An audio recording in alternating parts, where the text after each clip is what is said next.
علی بھائی، نجاشی مسلمان تھا یا عیسائی تھا؟ مسلمان تھا جی. اور نجاشی کی قبر پر صحابہ کو نور نظر آیا مشکات میں. مجھے نہیں پتا اس کی حدیث کی صحت ٹھیک ہے کہ نہیں ہے، آ بھی سکتا ہے. کیا اس میں مسئلہ ہے؟ صحابہ کو نبی اسلام کے مبارک زمانے میں تو صحابہ کرام کو کئی چیزیں دکھائی جاتی تھی، وہ ان کے ایمان میں اضافہ کرنے کے لیے. وہ صحیح بخاری میں ہے نا کہ دو اصحاب حضور کو ملنے آئے، رات اندھیرا تھا، واپس جانے لگے تو نبی اسلام نے ان کو ایک لاٹھی دی تو وہ کہتے ہیں وہ پورے راستے میں روشن رہی جس طرح ٹارچ ہوتی ہے. تو یہ ہو سکتا ہے. صحیح بخاری میں عبداللہ ابن مسعود کہتے ہیں کہ اللہ کے محبوب صلی اللہ علیہ وآلہ وسلم کے مبارک زمانے میں ہم بعض اوقات جب آپ کی موجودگی میں کھانا کھاتے تھے تو ہمیں اس نوالے سے بھی تسبیح کی آواز سنائی دیتی تھی.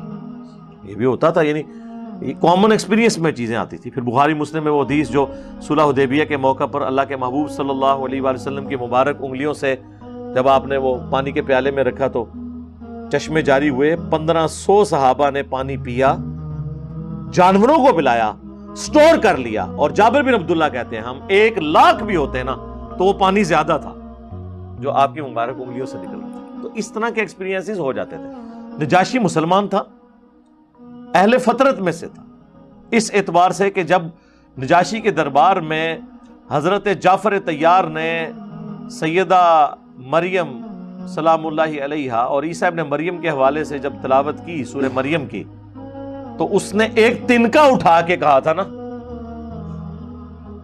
مسند احمد میں المستدرک الحاکم میں پورا واقعہ تفصیل کے ساتھ موجود ہے کہ اللہ کی قسم عیسیٰ ابن مریم اس تنکے سے بھی زیادہ وہ مقام نہیں رکھتے تھے جتنا تم نے بیان کیا. یعنی ہمارے عیسائیوں میں اگر کوئی ڈیوینٹی ان کے بارے میں کلیم کیا ہوا ہے تو وہ غلط ہے. وہ اللہ کے بندے تھے، اللہ کے رسول تھے، خدا نہیں تھے. اور ایک تنکے کے برابر بھی اس سے زیادہ نہیں تھے جتنا قرآن نے بیان کیا. تو توحید کے اوپر تھا، اس کی آنکھوں سے آنسو روا ہو گئے. عمر بن عاص کے ساتھ یاری تھی، اس کے باوجود اس نے مسلمانوں کو پناہ دی، پھر اسلام قبول کر لیا. نبی الاسلام نے ان کا غائبانہ نماز جنازہ بھی پڑھا جو صحیح بخاری میں آتا ہے کہ تمہارا بھائی اس سرزمین میں فوت ہو گیا تو اس کا جنازہ پڑھیں. تو وہ مسلمان تھا. عیسائی پہلے تھا وہ. اور نبی الاسلام کے اعلان نبوت سے پہلے جتنے عیسائی ہیں اگر شرک نہ کرتے ہوں تو مسلم ہی تھے نا. ورقہ بن نوفل جو سیدہ خدیجہ کا کزن تھا، جس کے پاس صحیح بخاری مسلم میں آتا ہے جب نبی الاسلام پہ پہلی وحی نازل ہوئی تو وہ لے گئی تھی ان کو.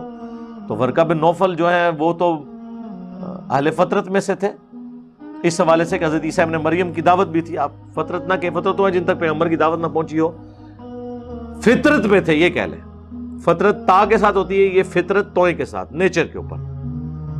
اور آسمانی مذہب کے ماننے والے تھے. انہوں نے کہا کہ عنقریب اللہ تعالیٰ آپ کو مبعوث کرے گا، اور جب آپ کو مبعوث کیا جائے گا تو یہ شہر مکہ کے لوگ آپ کو یہاں سے نکال دیں گے. اللہ کے نبی علیہ السلام نے کہا کہ یہ کیسے مجھے نکال دیں گے، یہ تو مجھ سے بڑی محبت کرتے ہیں.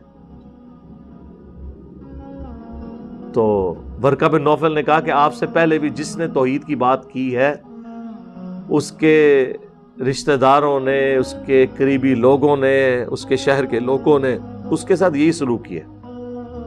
اور پھر لوگوں نے وہ دن دیکھا ہے نا کہ وہ شخص جسے وہ صادق اور امین کہتے تھے، اتنا بڑا وہ سٹیٹس دیتے تھے کہ حجر اسود کو نصب کرنے کا جب ایشو آیا تو ان کو ثالث اور جج کے طور پر مانا گیا.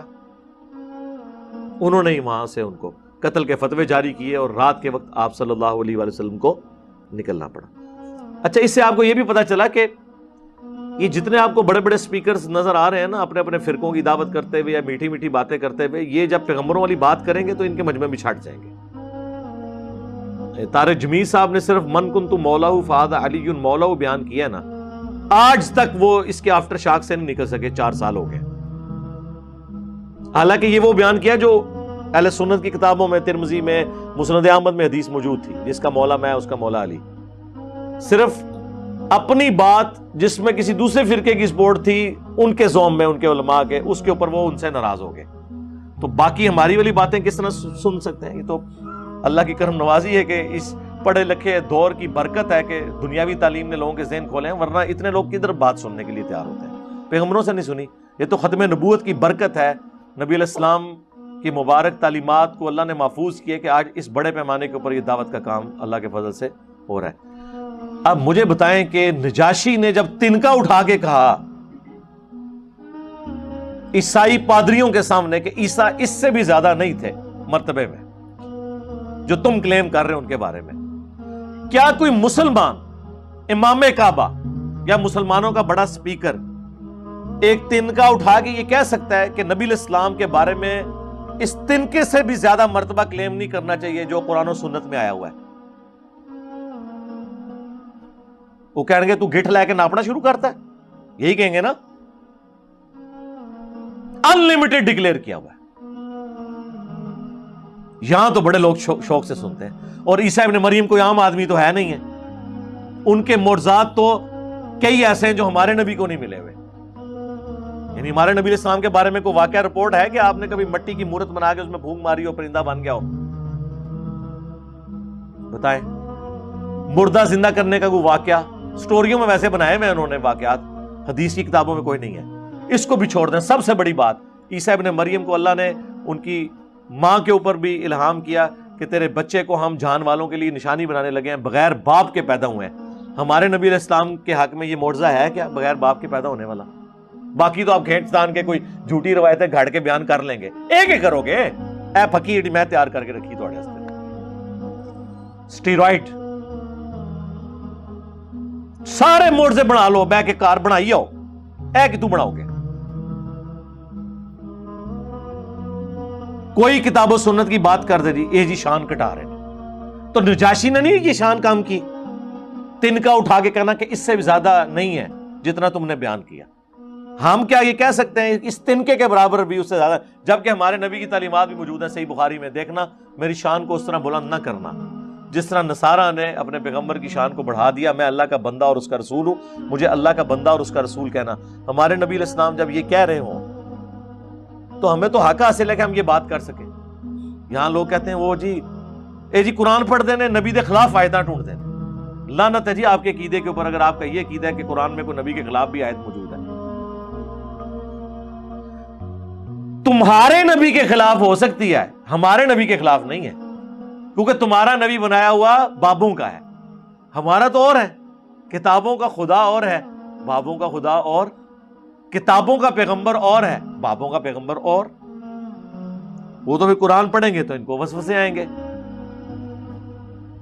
انہوں نے تو بابوں کو وہ کچھ کلیم کیا ہوا ہے جو پیغمبر کے حق میں بھی ثابت نہیں ہے۔ جی عبد القادر جیلانی تو کہتے ہیں میں جنت میں نہیں جاؤں گا جب تک سارے مرید نہ لے جاؤں۔ کتنی بڑی باتیں کلیم کی، اور ہمارے نبی علیہ السلام کے بارے میں 3 دفعہ ہے قل انی اخاف ان عصیت ربی عذاب یوم عظیم۔ اے نبی تم فرماؤ کہ اگر میں بھی اپنے رب کی نافرمانی کروں تو مجھے اس چیز کا خدشہ ہے کہ بڑے دن کا عذاب مجھے بھی آ پکڑے گا۔ یہ ہمیں سمجھانے کے لیے تھا۔ پھر صحیح مسلم کی حدیث، جسے اس کے اعمال نے پیچھے چھوڑ دیا اس کا نسب اسے آگے نہیں کر سکتا۔ پھر بخاری و مسلم دونوں میں حدیث، اے میری بیٹی فاطمہ میرے مال سے جو کچھ لینا ہے لے لو، اگر اللہ کے حضور پکڑی گئی تو میں تمہیں چھڑا نہیں سکوں۔